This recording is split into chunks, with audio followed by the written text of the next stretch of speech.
एक ऐसे संत जिनका है सूर्य सा तेज, जिनके चरण रज से पाप तिमिर होता निस्तेज, जिनके वचनों में छलकती ज्ञान की गागर।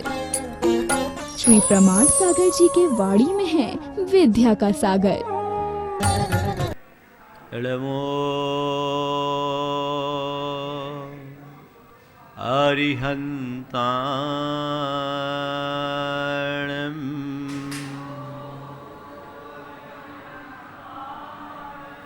नमो सिद्धाणं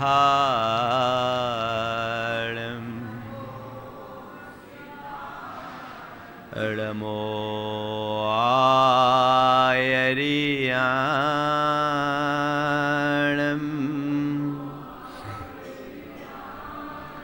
नमो उवच्छायाणं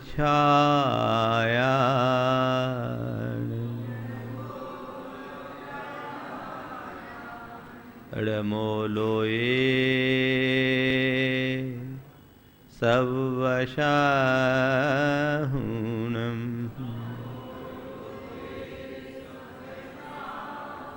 एसो पंचिनमो यारो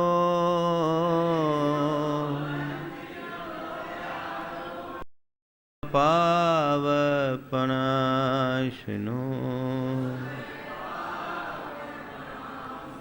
मंगलालं च सव्येशिं पढ़मं होई मंगलम। जय बोलो देवादिदेव 1008 श्री भगवान महावीर स्वामी की, अहिंसा परमो धर्म की जय। परम पूज्य आचार्य गुरुवर श्री विद्यासागर जी महाराज की जय। परम पूज्य 108 मुनि श्री प्रमाण सागर जी महाराज की जय। समस्त मुनि संघ की जय। कोई व्यक्ति जो सदियों से अंधेरे में रहा हो और एक लंबे प्रयत्न के उपरांत कहीं उसे प्रकाश उपलब्ध हुआ हो, तो उसकी खुशी का कोई पारावार नहीं। सदियों से अंधेरे में रहने वाला व्यक्ति प्रकाश पाता है तो उसके हृदय में अपार हर्ष होता है और एक मन में भाव होता है कि अब दोबारा कभी अंधेरा ना आए।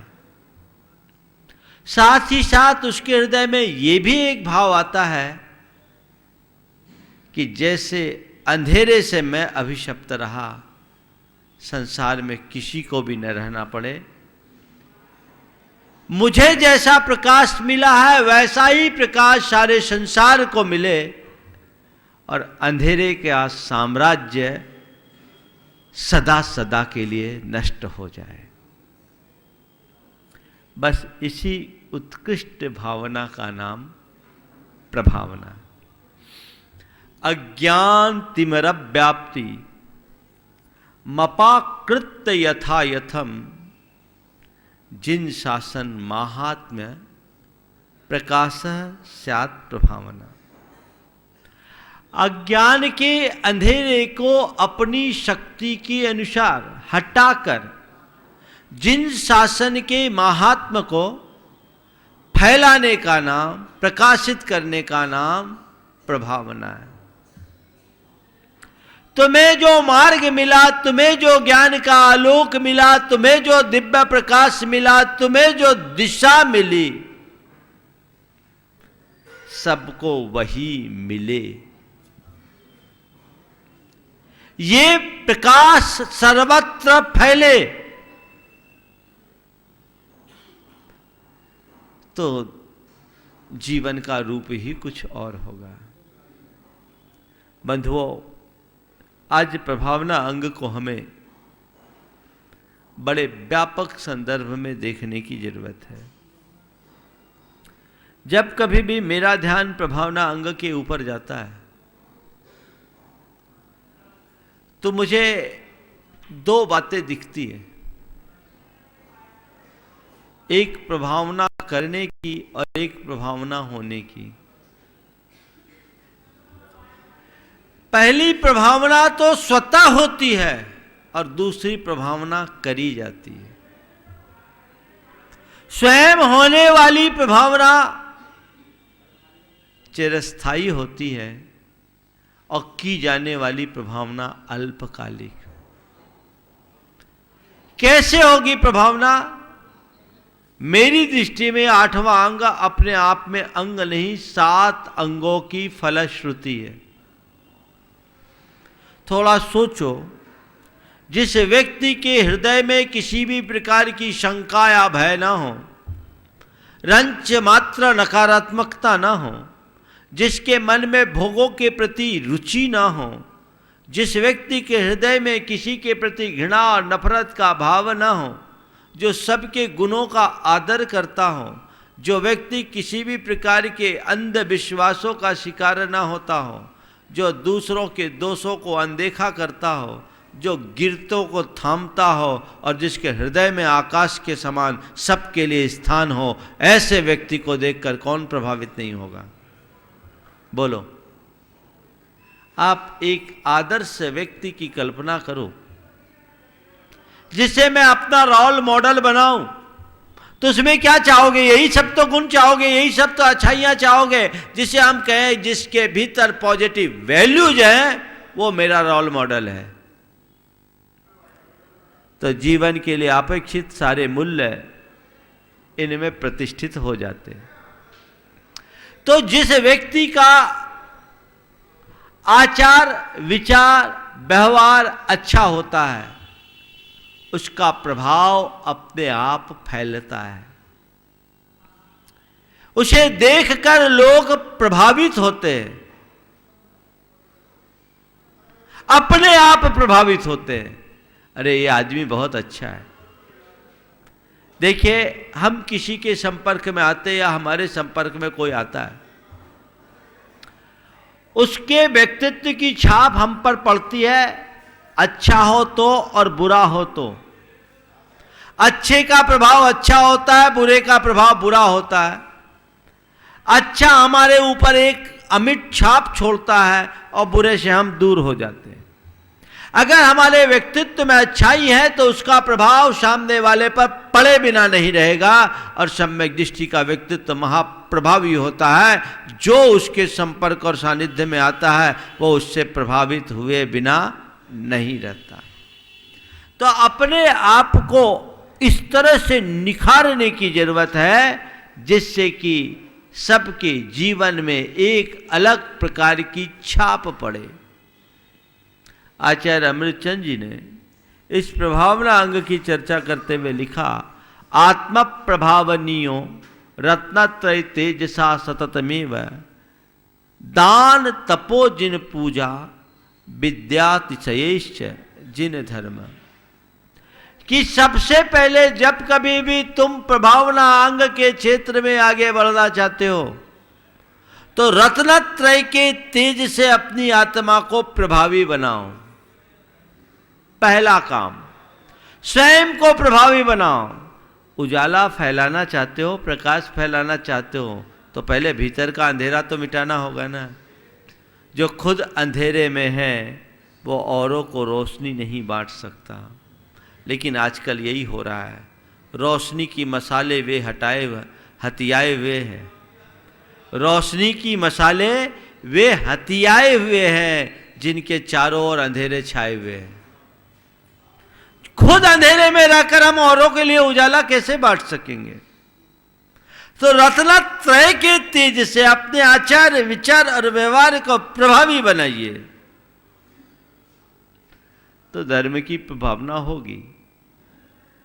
आज थोड़ा विचार करो, आज के हम जैन समाज को देखें और आज से 50 वर्ष पहले जाएं, 100 वर्ष पहले जाएं, तब की जैन समाज को देखें, आप क्या पाते हैं?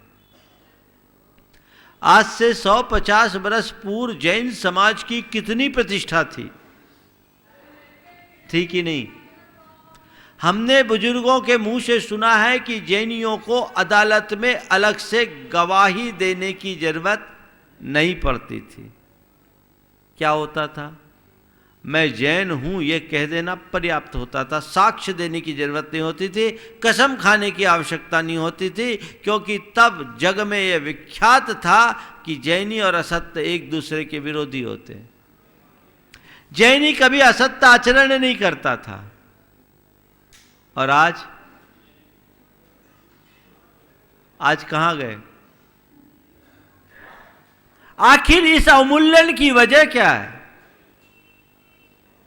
हमारी निष्ठा खोई, प्रतिष्ठा खोई। अपनी निष्ठा को पुनर्प्रतिष्ठित करने की आवश्यकता है। हम कहां हैं, किस दिशा में जा रहे हैं, इस पर हमें गंभीरता से विचार करने की जरूरत है। आज जैनियों में वो गौरव है। और एक विडंबना देखो, आज से 150 वर्ष पहले इतने मुनि महाराज नहीं थे, इतने प्रवचन भी नहीं थे, फिर भी लोगों के आचरण में पवित्रता थी। खान पान, आचार विचार, व्यवहार सब पर ध्यान रखा जाता था। आखिर क्या हुआ? एक और हम धर्म प्रभावना की बात करते हैं, और दूसरी ओर जब लोगों के जीवन में झांक कर देखते हैं तो क्या हो रहा है? कहां है तुम्हारी प्रभावना?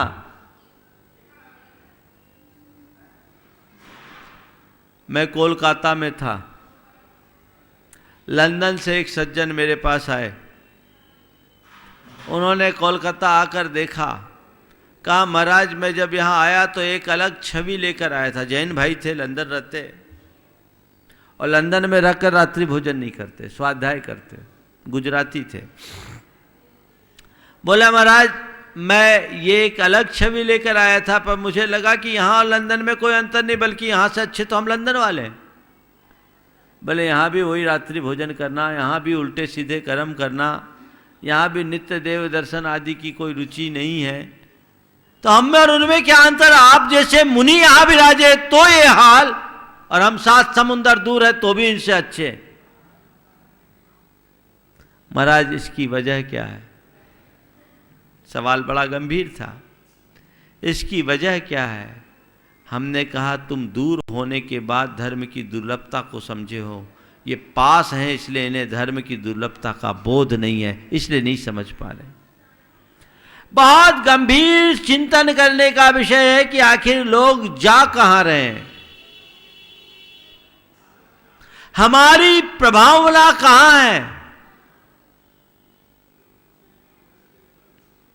4 बातें हैं: भावना, प्रभावना, प्रकाश, प्रयास। वस्तुतः प्रभावना का मूल भावना है। जब तक हमारी भावना नहीं सुधरती, प्रभावना नहीं हो सकती। पुराने समय में लोगों की भावना अच्छी थी, उसके पीछे कारण था कि लोगों को भटकाने वाले साधन कम थे और लोगों की प्राथमिकताएं तय थी। संस्कार और उसूलों पर दृढ़ता और प्रतिबद्धता का पाठ पढ़ाया जाता था। घर परिवार में परिवार के प्रमुख आचरण निष्ठ होते थे और उनका दबाव पूरे परिवार पर रहता था। आज समय बदल गया, मल्टीमीडिया का युग है, एडवांस टेक्नोलॉजी के युग में आप जी रहे हैं। मुनि महाराज बढ़े, धार्मिक आयोजन बढ़े, पर उनकी सभाओं में सम्मिलित होने वाले कितने? और घंटा भर मुनियों के सानिध्य में रहते हो, 23 घंटे तो अपने टीवी के सामने रहते हो, चैनल के सामने रहते हो और इंटरनेट आदि में रमे रहते हो। असर किसका पड़ेगा? बढ़ती हुई उपभोक्तावादी सोच के कारण लोगों की प्राथमिकताएं बदल गई। पहले लोग अपने उसूल को प्राथमिकता देते थे, अब पैसा कमाना और मौज मस्ती करना प्राथमिकता बन गई। परिवर्तन आ गया, सोच बदल गई, भावना बदल गई। पहले कहते थे सबसे पहले धर्म, अब कहते हैं धर्म को मारो गोली। पहले पैसा कमाओ, पहले अपना कर्म करो। तो जब ये टेंडेंसी रहेगी तो फिर भावना कहां रहेगी? जब भावना ही दूषित है तो प्रभावना कभी घटित नहीं हो सकती। अपनी भावना को जगाने की जरूरत है। पहले घर परिवार के जो प्रमुख होते थे उनकी बात कोई उठाता नहीं था। क्यों? उनका ऐसा व्यक्तित्व होता था, वो जो बोलते थे उससे कई गुना खुद करते थे, तो घर में उनकी अहमियत रहती थी। आज वो खत्म हो गई। बड़ों बोलते हमारी कोई सुनता ही नहीं। ये तो कहते हो कि हमारी कोई सुनता नहीं, पर कभी ये सोचे कि क्यों नहीं सुनता? लोग तुम्हारी सुने, तुमने उस लायक अपने आप को बनाया कहां? लोग तुम्हारी सुने उस लायक बनाओ। आज भी ऐसे बहुत सारे परिवार हैं जिनके घर के प्रमुख ने जो कह दिया सबके लिए पत्थर की लकीर हो जाती है। उनके इशारे के बिना कोई पत्ता नहीं हिलता। किसके बल पर? उनका व्यक्तित्व है, व्यक्तित्व में दम है। तुम जो सामने वाले से चाहते हो उससे अच्छा तुम्हें खुद करना होगा। आज हमारे गुरुदेव इतने बड़े संघ का संचालन करते हैं,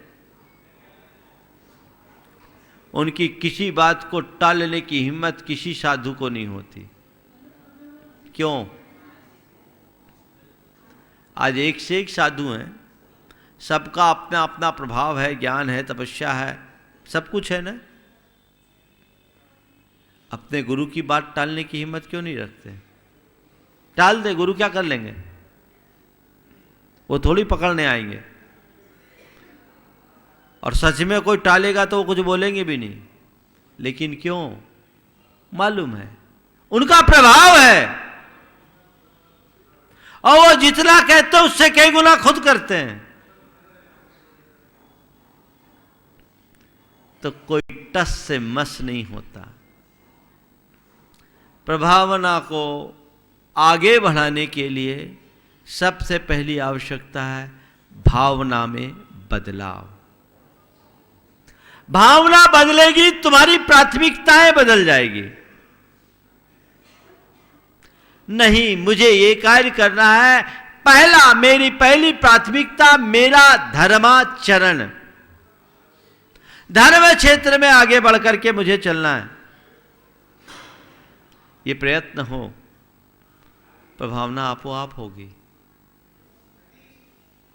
आज भी जो लोग प्रभावना के क्षेत्र में आगे आते हैं, भावना के कारण आते कि बगैर भावना के? बहुत सारे लोग हैं जिनकी भावना इतनी प्रबल होती है कि सब कुछ वारने को तैयार हो जाते हैं, और कई लोग ऐसे हैं जिनको भाव ही नहीं होता। अपनी भावना को ठीक करिए, सोच बदलिए। पहला आचरण ये हो कि मेरा आचरण पवित्र बने। आचरण पवित्र होगा, भाव शुद्ध होंगे, लोग मुझसे प्रभावित हुए बिना नहीं रहेंगे। एक प्रभावना है आचरण की और एक प्रभावना है बाहर की। आचरण की प्रभावना और वाणी की प्रभावना में बहुत अंतर है। वाणी में चहक है और आचरण में महक है। आप मेरे प्रवचनों से जितने प्रभावित होगे, मेरे आचरण से ज्यादा प्रभाव। बोलो किसका प्रभाव? मैं जो आपको सुनाऊं उसके विरुद्ध आचरण करूं, आप मुझसे प्रभावित होगे? हमारे गुरुदेव फिरोजाबाद में चातुर्मास किए। राजस्थान से निकलने के बाद का पहला चातुर्मास उनका 1975 में हुआ। उन दिनों वो प्रतिदिन प्रवचन करते थे और उनके प्रवचनों का टॉपिक एक दिन पहले डिक्लेयर हो जाता था। कल क्या प्रवचन होना उसका आज टॉपिक डिक्लेयर हो जाता था। पूरे चातुर्मास प्रवचन चला बिना नागा।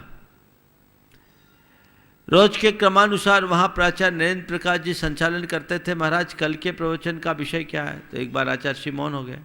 बोले महाराज कल का प्रवचन तो बताइए, कल के प्रवचन का विषय क्या है? जब 2 बार पूछा तो उन्होंने कहा कल के प्रवचन का विषय होगा अतिथि कौन। अतिथि कौन डिक्लेयर हो गया। सब लोग समझ गए कल 8 बजे अतिथि पर प्रवचन होगा। लोग 8 बजे जब मंदिर पहुंचे तो पता लगा गुरुदेव तो निकल गए, वो राजा की ताल तक पहुंच गए। बिहार हो गया। सब दौड़े, बोले महाराज आपने तो प्रवचन कहा था, बिहार कैसे कर दिया सुबह से? बोले प्रवचन मैंने क्या कहा था? बोला अतिथि कौन? बोले वही तो कर रहा हूं। बोले क्या? प्रवचन ही दे रहा हूं। बोले महाराज कहाँ, हम तो सब पूरी सभा रखी लगी हुई है, आप तो पहुंचे नहीं। बोले प्रवचन ही दे रहा, मेरा विषय क्या था? अतिथि कौन? तो वही तो बोल रहा हूं, जिसके आने की तिथि ना हो और जाने की तिथि ना हो, अतिथि। सन 2002 में हमारा फिरोजाबाद में उसी स्थान पर चातुर्मास हुआ जहां गुरुदेव ने चातुर्मास किया था।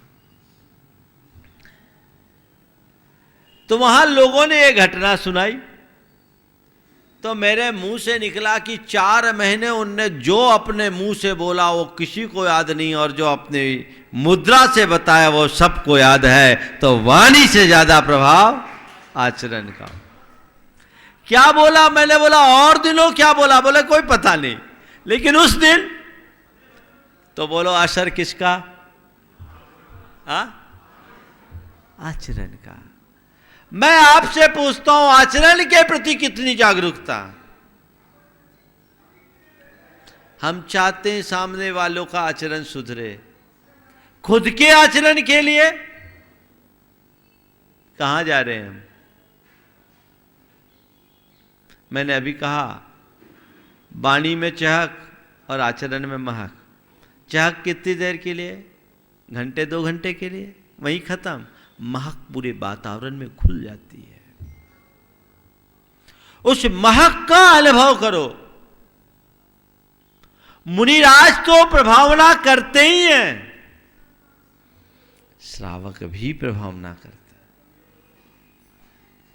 एक सज्जन, एक एडवोकेट मुझसे कहे महाराज मेरे जितने मित्र हैं वो कहते हैं कि जैन धर्म के बारे में जब जैन मुनियों को देखते हैं तो लगता है जैन धर्म से अच्छा कोई धर्म नहीं। जब जैन मुनियों के बारे में देखते हैं तो उनकी चर्या, क्रिया, निष्प्रहता, साधना, तपस्या को देखकर लगता है जैन धर्म से अच्छा कोई धर्म नहीं। और जैनियों को देखते हैं तो कुछ भी प्रभाव नहीं पड़ता, क्योंकि आज के जैनी वैसे रहे नहीं।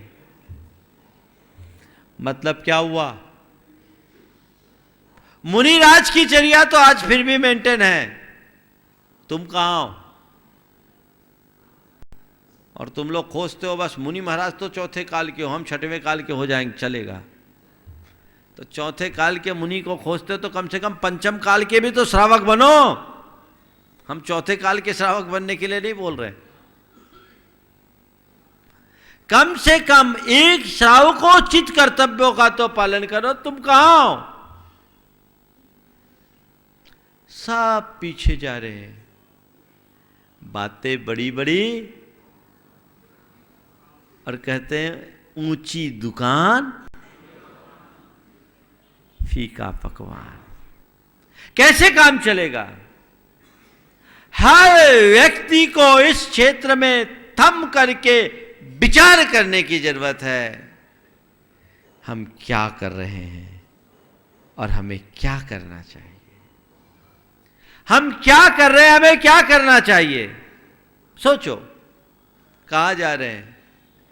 मुनिराज तो आज भी अपनी साधना के क्षेत्र में आगे हैं, तुम कहां? एक बात ध्यान रखना, प्रभावना का ठेका केवल मुनियों के ऊपर नहीं है, तुम श्रावकों पर भी है। मुनिराज जो प्रभावना करते हैं उसका एक अलग क्षेत्र है, पर श्रावक भी प्रभावना करते हैं।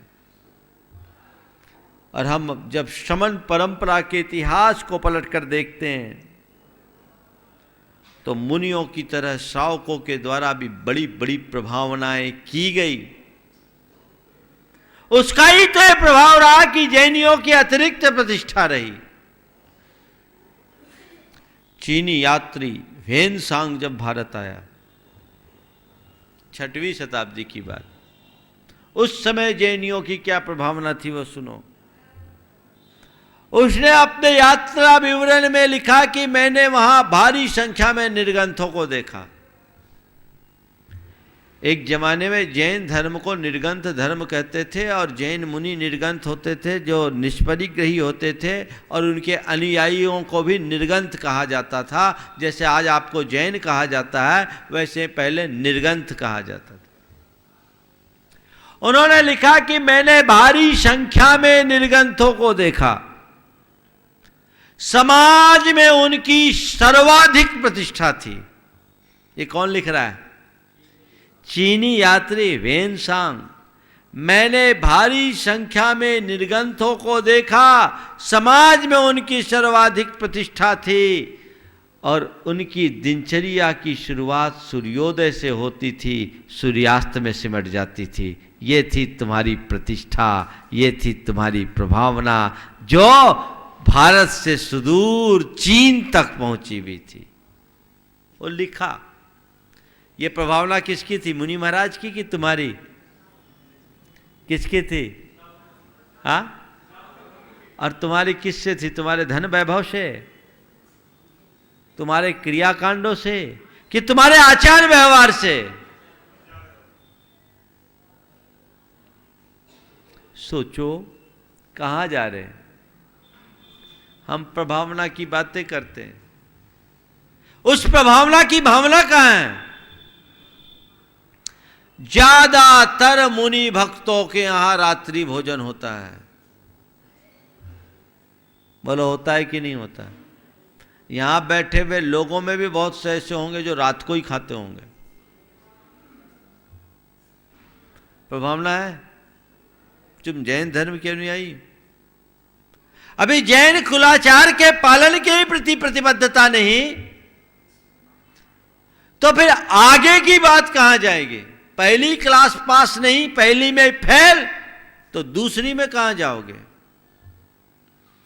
अरे ये सब चलता है, चलता है कहकर के तुमने पूरे धर्म को ही चलता कर दिया। तुमने क्या पाया? चक्रवर्ती जैसे वैभवशाली लोगों ने भी धर्म को धारा तो अपने आचार विचार और व्यवहार तीनों में उसे प्रतिबिंबित किया। तुम, खासकर हमारे समाज के संपन्न घरानों में तो कोई आचरण नहीं बचा। वो अपने स्टेटस के पीछे मरते हैं, उसी स्टेटस को प्रभावना समझते हैं। ध्यान रखना, ये तुम्हारा बाहरी स्टेटस है जो तुम्हें अधोगामी बनाएगा। अगर स्टेटस अच्छा बनाना है धर्म से करो। ये बताओ, तुम्हारा स्टेटस बढ़ा कि मेरा स्टेटस बढ़ा? हाँ? क्यों? मेरे पैसे के कारण? मेरे पास पैसा है, मेरे पास ठाठ बात है, बोल रहे हो? तो स्टेटस आचरण से बनता है कि पैसे से बनता है? तो फिर तुम पैसे के पीछे क्यों भागते हो और पैसे से अपना स्टेटस क्यों मानते हो? आचरण का स्टेटस क्यों नहीं बनाना चाहते?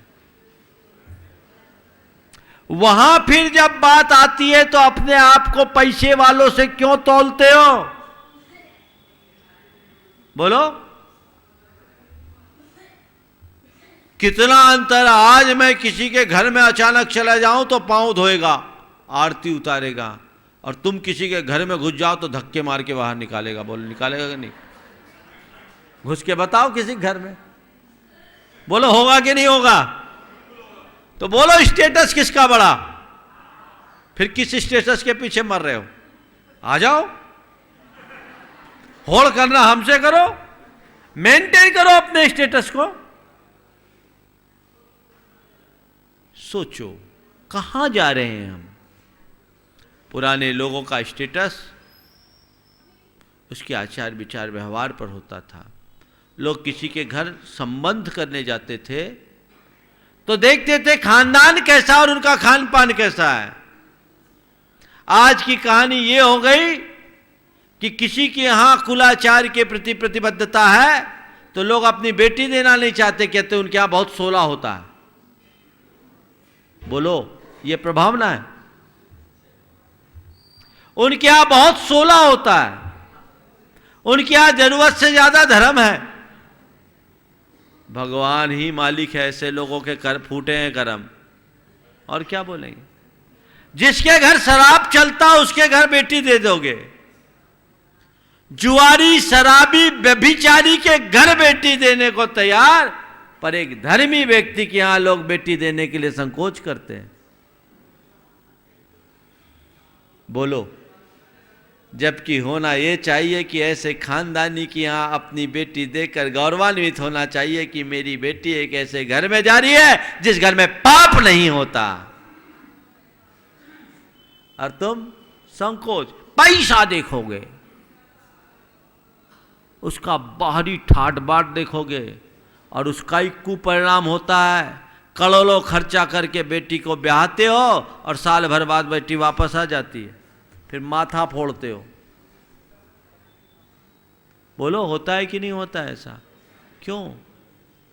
जो ऊपर की चमक में रम जाते हैं वो प्रायः धोखा खाते हैं। जड़ को मजबूत करो।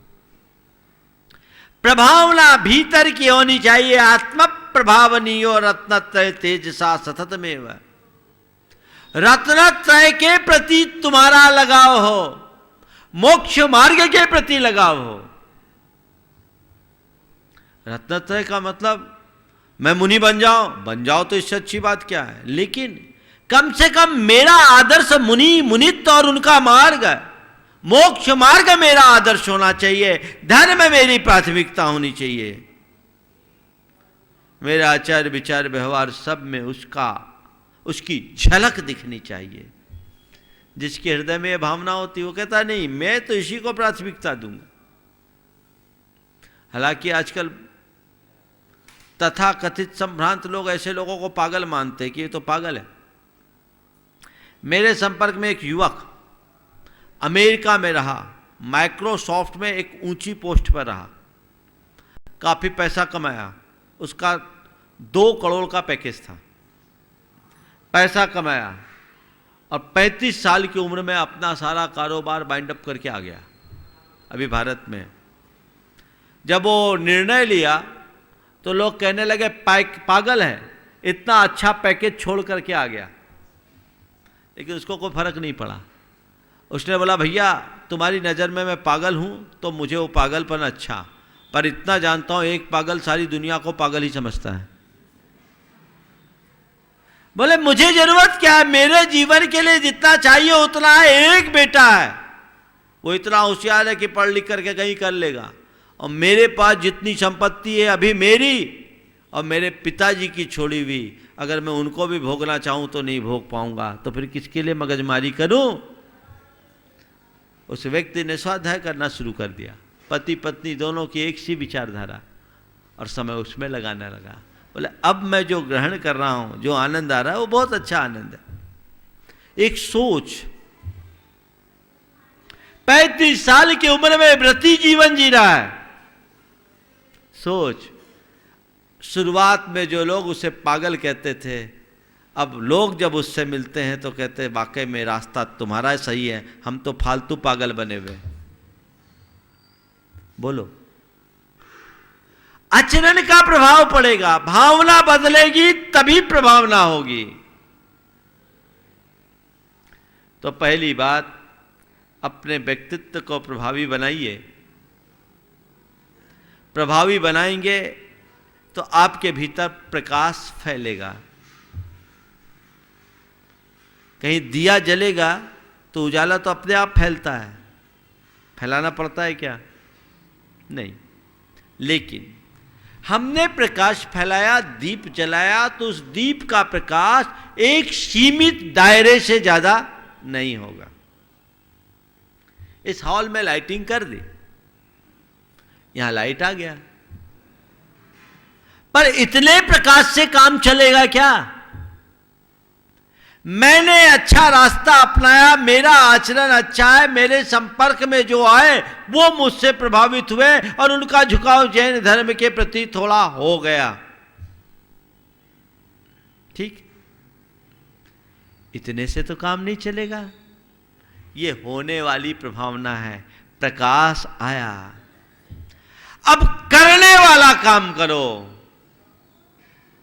खुद को प्रकाशित करो और इस प्रकाश को सारे जग में फैलाने का प्रयास करो। क्या करो? प्रकाश को फैलाने के लिए क्या करते आप? प्रकाश कैसे फैलता है? हाँ, दीपक जलाओगे एक लिमिट में रहेगा, टॉर्च मारोगे तो थोड़ा आगे तक जाएगा, लेकिन अगर प्रकाश को स्थायी रूप से सब तरफ फैलाना है तो सारी तरफ लाइन खींच दो और लट्टू लटका दो, सब तरफ प्रकाश ही प्रकाश होगा। होगा कि नहीं होगा? तो जिन शासन की प्रभावना के लिए प्रयास करो, इस प्रकाश को फैलाने के लिए प्रयास करो। क्या प्रयास करो? जैसे मार्ग मुझे मिला वैसे सबको मिले, जैसे मेरी आंखें खुली वैसे सबकी आंखें खुले, जितना सुख मैं लूट रहा हूं वैसा ही सुख सब लूटे, किसी के जीवन में दुख ना हो, संसार में कहीं मिथ्यात्व का लेस भी न रहे, सब तरफ सम्यक्त्व का प्रकाश हो। यही तो भावना है। इसके लिए प्रयास करना पड़ता है। प्रकाश की किरणों को फैलाने के लिए प्रयास तो करना पड़ेगा ना। तो प्रयास करिए। क्या प्रयास करें? धर्म प्रभावना के लिए प्रयास करो। तो कैसे करो? दान तपो जिन पूजा विद्यातिशयश्च जिन धर्म। दान देकर धर्म की प्रभावना करो। दान से प्रभावना, हां, दान से प्रभावना होती है। अपितु मैं ये कहूंगा कि बिना दान के श्रावकों से प्रभावना ही नहीं होगी। अगर प्रभावना करना है तो दान देना ही होगा। भामाशाह ने जैन धर्म का मान ऊंचा किया। किसके बल पर? इसी राजस्थान की धरती में तो घटना घटी। भूल गए सब आदर्श। खजाना खोल दिया।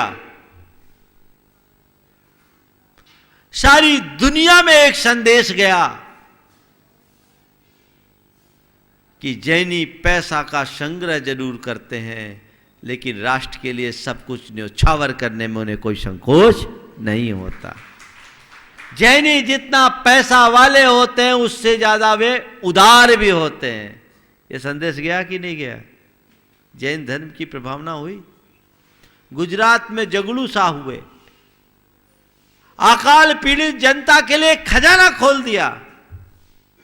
धर्म की प्रभावना हुई। अपने अतीत के इतिहास को पलट करके देखो। जैन श्रावकों ने जन कल्याणकारी कार्यक्रम खूब चलाए। जगह जगह दानशालाएं, पन्नशालाएं, जैनियों के द्वारा औषधालय, विद्यालय आदि की स्थापना की जाती रही है और उसका असर लोगों पर पड़ा।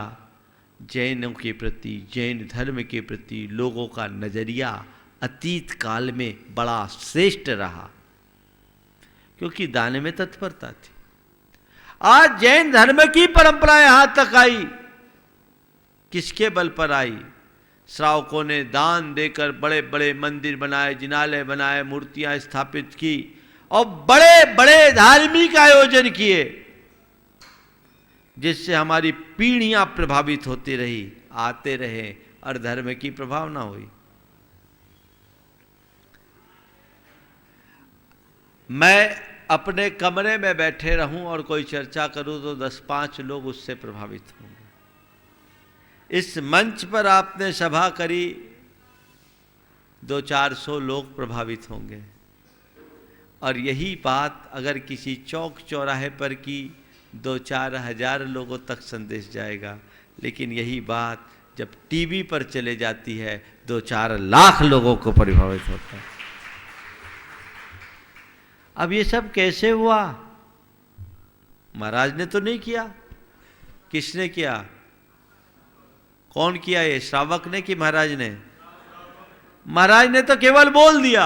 माइक भी महाराज का नहीं है, माइक भी तुमने लगवाया। किसने लगाया? किससे लगाया? किससे लगाया?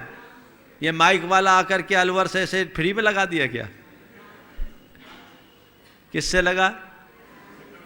दान से।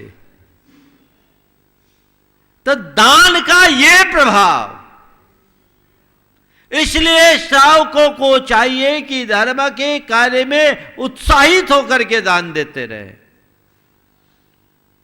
जहां मौका है वहां लगाए, धर्म प्रभावना होनी चाहिए। मेरा पैसा तो एक दिन नष्ट हो जाएगा। आज इस तरह के कार्यक्रम में जो लोग अपना योगदान देते हैं, लोग मुझसे कहते हैं हम लोगों के पास इतने फोन आते हैं महाराज की क्या कहें, कितनों का जीवन बदलता है। प्रभावना है ना। एक उदाहरण है, एक मंदिर बनाया, आज बाहुबली भगवान के दर्शन करो। 1000 साल पहले चामुंडराय ने उनकी स्थापना की, और आज भी जो जाता है उसका हृदय परिवर्तित हो जाता है। कितनों का भवोद्धार हुआ, ये पुण्य किसके खाते गया?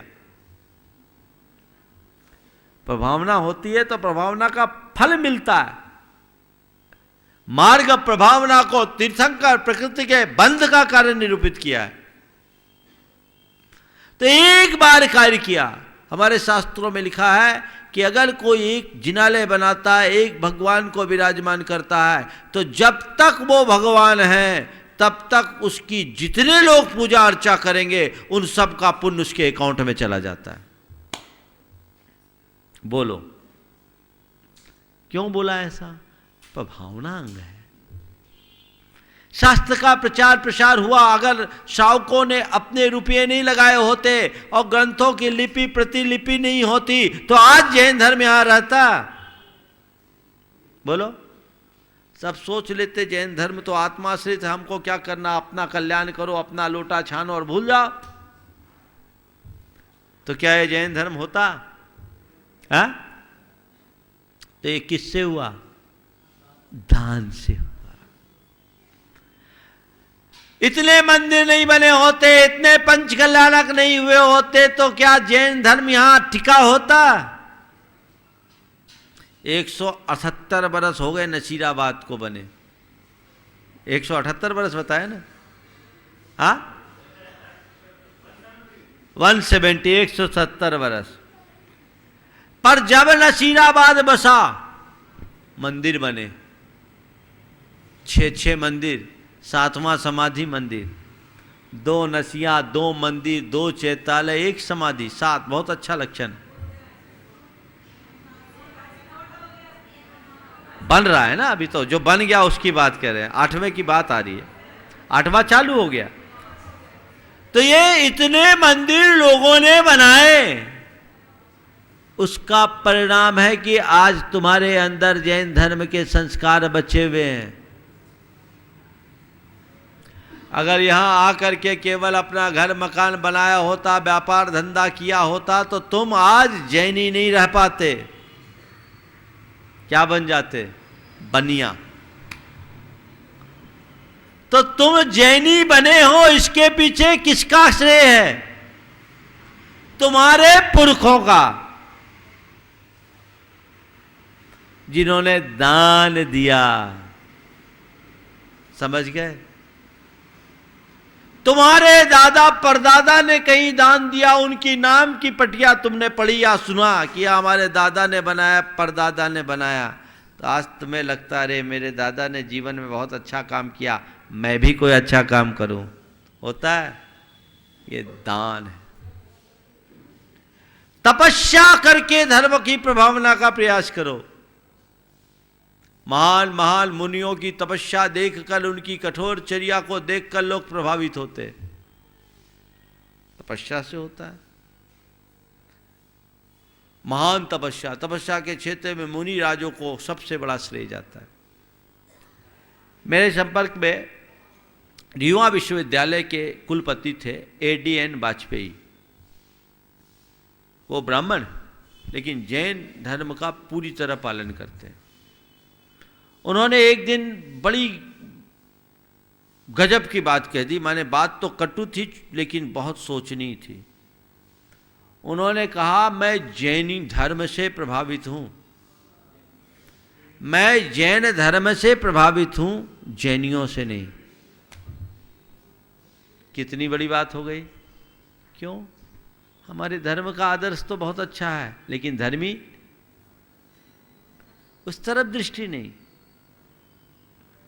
जैन धर्म से प्रभावित हूं, जैनियों से नहीं, और अगर पुनर्जन्म हो तो मैं जैन धर्म में जन्म लेना चाहूंगा, ये भी कहा उनने। तो हम कहां हैं? फैलाओ। जहां कहीं धर्म प्रभावना का अवसर आए, दान में मत चूको। पुण्य के लोभ में ही नहीं, धर्म की ये परंपरा आगे चलती रहे।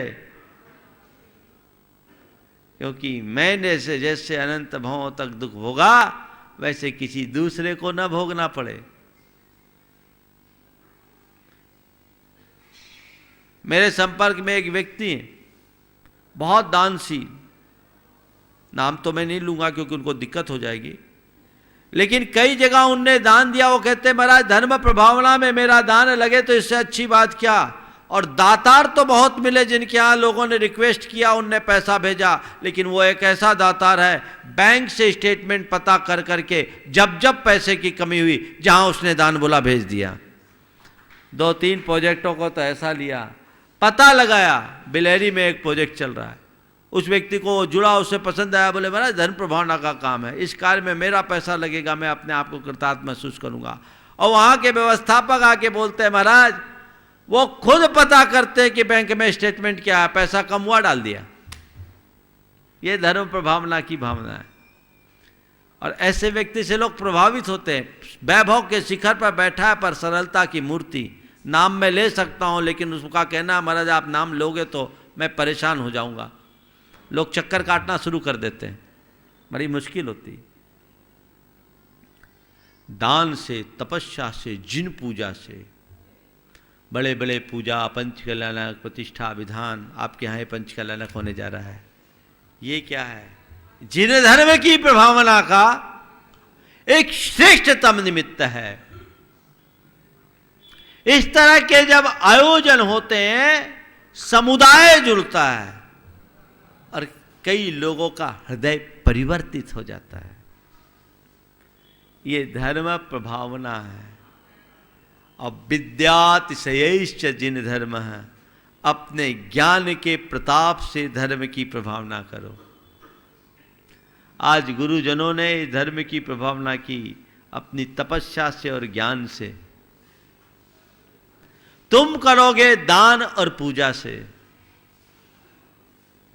मुनि ज्ञान का दान देते और तपस्या से जगत का कल्याण करते हैं, पर तुम धन का दान दो और पूजा करके जगत के कल्याण की भावना भाव। स्वपर का कल्याण का यही रास्ता है। तो जितना बन सके अपने ज्ञान का प्रसार सब तरफ हो, ये समय है। हमें इस तरह, इस दृष्टि से अगर विचार करें, प्रयास करना शुरू करें, जय इस एडवांस टेक्नोलॉजी का सही उपयोग करें, तो हम जैन धर्म को दिगंत व्यापी बनाने में समर्थ हो सकते हैं, फैला सकते हैं, जैन धर्म को जन धर्म बना सकते हैं। हमें वो देखना चाहिए। तो बंधुओं, भावना, प्रभावना, प्रकाश और प्रयास।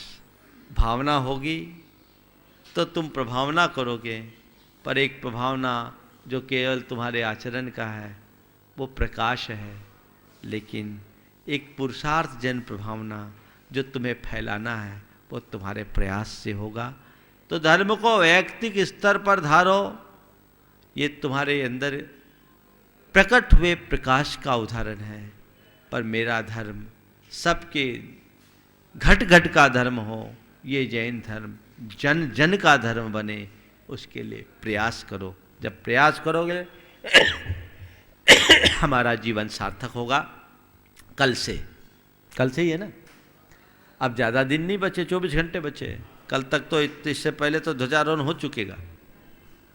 अपना उत्साह बढ़ाइए और पूरे विश्व में एक अच्छा संदेश जाए, ऐसा प्रयास कीजिए।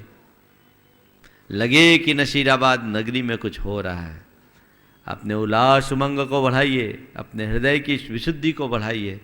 बहुत आनंद आएगा। पूरी तैयारियां आपकी हो गई है, उत्साह भी आपका बहुत अच्छा है, और मुझे तो लगता है कि इस बार के इस आयोजन से एक अलग मैसेज जाएगा कि कैंपस के अंदर रह करके भी हम धर्म की वही प्रभावना कर सकते हैं जो बड़े बड़े पांडालों में होते हैं।